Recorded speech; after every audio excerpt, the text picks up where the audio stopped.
One of the biggest doubts for those who train is simple, but divides even professionals. Is it better to use more weight with fewer repetitions, or less weight with more repetitions? From the first day at the gym, we hear the classic, do 8 to 12 repetitions, as if this range were a universal rule. The problem is that most workouts completely ignore the differences between bodies, goals, and muscle fiber types. The truth is that what works for a beginner doesn't always work for someone who has been training for years. So today, you will see a complete comparison between the two approaches, taking into account scientific studies, to understand how each affects strength, hypertrophy, and muscular conditioning, and which is better to use according to your current goal. Oh, and I can't forget, if you still believe in that old rumor that more repetitions define the muscle while fewer make it grow, stop right now. Before we begin, please tell us through the comments your name and the city from where you are watching our content. We would love to know. Let's start with the advantages of doing more repetitions. Let it be clear that when we talk about more repetitions, we are referring to ranges between 12 and 20 repetitions per set. Advantage number 1. They increase the total training volume and time under tension. High repetitions significantly prolong muscle effort, increasing the time that the muscle remains active during each set. This generates greater accumulation of metabolites such as lactate, hydrogen ions, and inorganic phosphate, as well as microdamage distributed across more muscle fibers.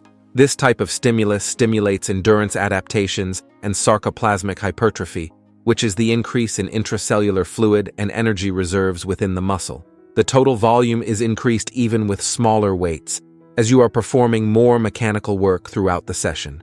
This type of stimulus improves overall muscular conditioning and the ability to sustain prolonged efforts. It is an efficient strategy for refinement phases or when the goal includes muscular definition associated with mass preservation. The body learns to tolerate fatigue and recruit fibers more efficiently throughout extensive series, which transfers benefits to athletic and functional performance. Advantage number 2. They improve local muscular endurance. Type 1 fibers, known as slow fibers, adapt better to long, continuous stimuli. Over time, the musculature supports more repetitions without premature failure. There is improvement in mitochondrial efficiency, which are the energy plants of cells, and in the use of oxygen for ATP production.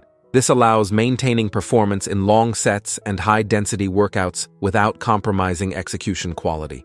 The oxidative capacity of the muscle increases, making it more efficient at burning fat as an energy source during exercise. Ideal for those seeking endurance and functionality in addition to aesthetics. Combat. Sports athletes, cyclists, and runners benefit enormously from this type of adaptation. Improved local resistance also reduces early fatigue in daily activities and allows longer workouts without loss of intensity. Advantage number 3. They generate strong pump and metabolic recruitment, raising cellular stress.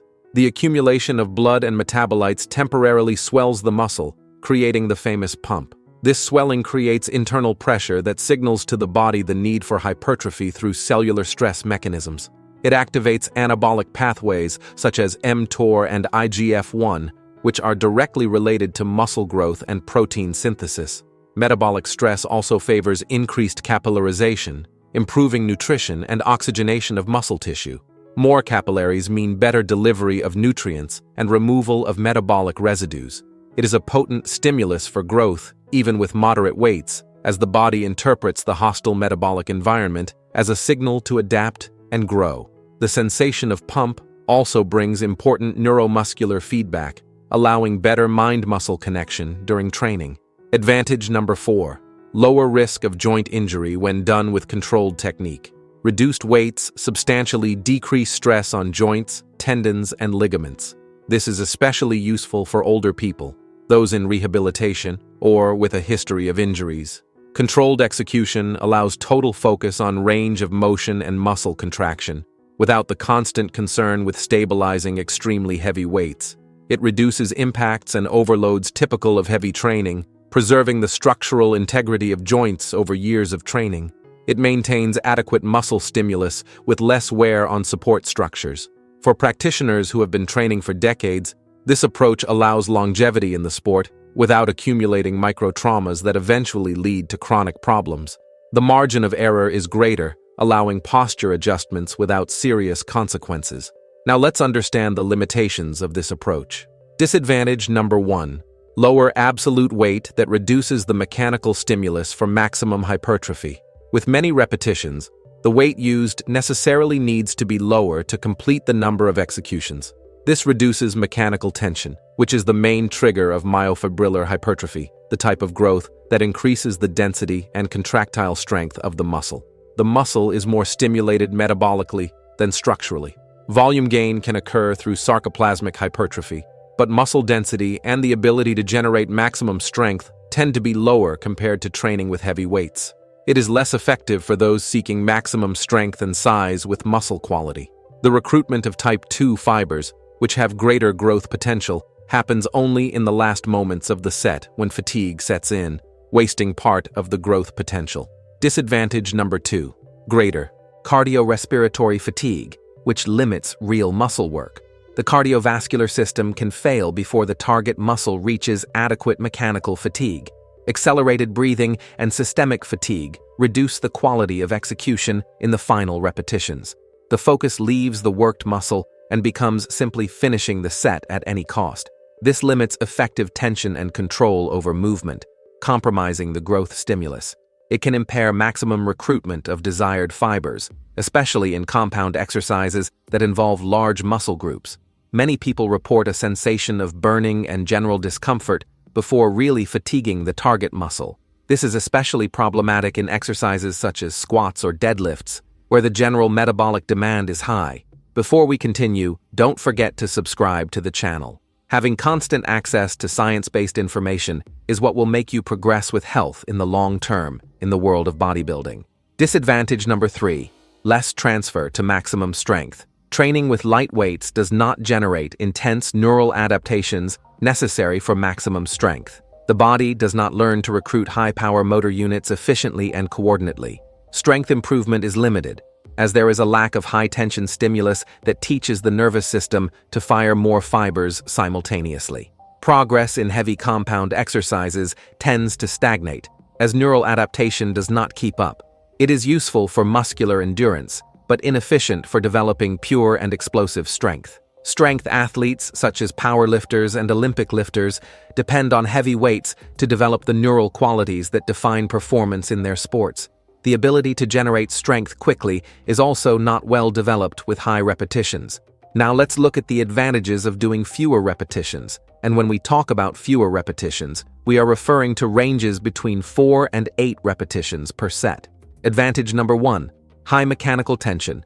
Greater stimulus for strength and myofibrillar hypertrophy. Few repetitions with high weight generate extreme mechanical tension in muscle fibers. This type of stress is primarily responsible for myofibrillar growth, which is the increase in contractile proteins actin and myosin within the fibers. It stimulates deep structural adaptations in muscle tissue, increasing not only the size but also the quality and density of the fibers. It also increases the stiffness of elastic components and the ability to transmit strength efficiently. It is the basis of workouts aimed at maximum power and development. High mechanical tension creates micro-ruptures that, when repaired, result in thicker and stronger fibers. This type of hypertrophy is more permanent and less dependent on conditions such as hydration and muscle glycogen. Advantage number 2. Greater efficiency to recruit type 2 fibers. Heavy weights require immediate activation of fast-twitch type 2 fibers. These fibers produce more strength and have greater growth potential compared to type I fibers. The nervous system learns to recruit more motor units per nerve impulse, following Henneman's size principle more completely. This improves both intramuscular coordination, which is efficiency within the same muscle, and intermuscular, which is synchronization between different muscles. The result is greater explosion and performance in intense and ballistic movements. Type 2 fibers are also the ones that atrophy most with aging and sedentary lifestyle, so keeping them active through heavy weights is essential for physical longevity and prevention of sarcopenia. Advantage number 3. Better weight progression over time. Heavy workouts generate continuous and measurable neural and structural adaptations. The body becomes progressively more efficient in dealing with high tensions through better neural synchronization. Weight progression is easier to measure and apply precisely, as small increments make a notable difference. This evolution keeps the mechanical stimulus always high, avoiding development plateaus. Over time, it ensures solid and sustainable gains in strength and muscle mass. Linear progression is more viable with low repetitions, allowing small amounts of weight to be added regularly. This keeps motivation high and provides clear feedback on progress. Strength developed this way also transfers better to functional and sports activities. Now let's see the limitations of this approach. Disadvantage number 1. Higher risk of joint or muscle injuries if there is poor technique. Heavy weights place extreme stress on joints, tendons, ligaments, and passive structures. Execution errors, postural misalignments, or lack of adequate warm-up exponentially amplify the risk of injury. Muscle strains, tendinitis, and joint injuries are more common in heavy workouts with compromised technique. The margin of error is very small, requiring total motor control and refined body awareness during each repetition. Therefore, impeccable technique and gradual progression are absolutely fundamental for safety and longevity in training. A single error in a heavy set can result in weeks or months of recovery. Specific and progressive warm-up becomes not just recommended, but mandatory to preserve physical integrity. Disadvantage number 2. Less time under tension and metabolic stimulus. Few repetitions drastically reduce the total time the muscle remains under active tension during each set. This limits the accumulation of metabolites that also contribute to hypertrophy signaling through pathways different from mechanical tension. The focus is almost exclusively on mechanical tension, neglecting the metabolic component. Lack of cellular stress reduces pump, capillarization, and local muscular conditioning. The muscle can become strong but not develop the resistance necessary for long sets. Combining higher ranges of repetitions in certain exercises can balance this deficit. Cardiovascular adaptation within the muscle is also less, which can limit performance in endurance sports. Disadvantage number 3. Lower total training volume if there is no compensation in sets. With few repetitions, the overall volume of work tends to be naturally lower. This can reduce the total anabolic stimulus if not properly adjusted through more sets or higher weekly frequency. More sets compensate for this limitation, but significantly increase training time and recovery demand. Without this intelligent adjustment, progress in hypertrophy can stagnate even with increasing strength. Maintaining adequate volume is essential for consistent results in body composition. Studies show that equalized total volume produces similar hypertrophy between different repetition ranges. So simply training heavy without enough volume does not maximize muscle growth. Now that you know the advantages and disadvantages of each, you need to understand the muscles and types of fibers that benefit best from each approach. Muscle fiber composition varies significantly between different muscles of the body, and this directly influences which repetition range generates better results. Muscles with predominance of type Y fibers, which are slow and oxidative, respond exceptionally well to high repetitions. These muscles mainly include the soleus in the calf, the erector spinae in the lower back region, the deep abdominal musculature, and the forearm muscles. They are postural muscles that work constantly throughout the day, so they are already adapted to prolonged, low-intensity efforts. Training these groups with 15 to 20 repetitions maximizes their growth potential and endurance.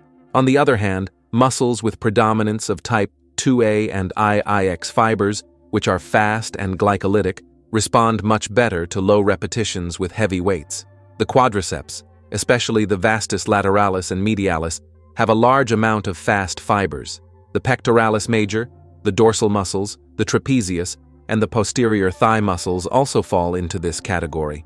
These muscles are designed to produce explosive force and power, so heavy weights between 4 and 8 repetitions recruit their fibers more completely and efficiently. There are also muscle groups with mixed and balanced composition. The gluteus, for example, have a relatively uniform distribution of slow and fast fibers, as they need both endurance for long walks and power for sprints and jumps. The deltoids follow a similar pattern, with a need for constant stabilization but also strength for lifts. For these mixed muscles, the ideal strategy is to combine both repetition ranges throughout the week or even within the same session.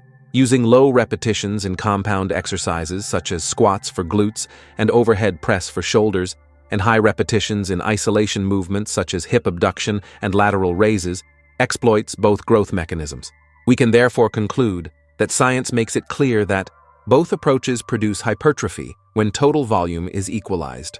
Low repetitions with heavy weights primarily generate myofibrillar stimulus through intense mechanical tension, favoring strength, muscle density, and neural recruitment. High repetitions with moderate weights generate sarcoplasmic and metabolic stimulus, favoring muscle volume, endurance, vascularization, and less joint impact. There is no universal best option applicable to all people and goals. For maximum strength and muscle density, prioritize low repetitions between 4 and 8. For muscular endurance, intense pump, and less joint impact, use high repetitions between 12 and 20. But the truth is that the ideal for most practitioners is a hybrid model that alternates repetition ranges. For example, performing 6 to 8 repetitions in heavy compound exercises such as squats, deadlifts, and bench press, and 12 to 20 repetitions in isolation exercises such as bicep curls, tricep extensions, and lateral raises.